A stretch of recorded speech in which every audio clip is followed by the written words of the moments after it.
சைட்டுக்கு வந்து பார்த்திங்கன்னா எனக்கு கம்ப்ரஸர் தேவைப்பட்டுச்சு. ஸோ அதை ஸ்ப்ரே பண்ணுறதுக்காக பியூ ஸ்ப்ரே பண்ணுறதுக்காக அதுக்காக ஒரு கம்ப்ரஸர் ஒரு 25 லிட்டரில் கம்ப்ரஸர் வாங்கலாம்னு சொல்லிட்டு பிராட்வே போயிருந்தேன். பிராட்வேயில் பார்த்திங்கன்னா பூன் என்டர்பிரைஸ்ன்னு சொல்லிட்டு ஒரு ஷாப் ஒன்று இருந்தது. ஸோ அதில் போயிட்டு கம்ப்ரஸர் பார்த்தேன்.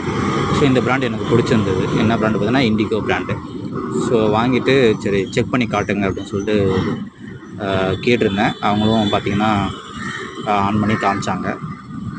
காமிக்கும் போது எனக்கு ப்ரெஷர் எப்படி இன்க்ரீஸ் ஆகுது, எப்படி கட் ஆகிட்டு திரும்ப எப்படி வந்து ஆன் ஆகுதுன்றது அப்படி நான் செக் பண்ணேன்.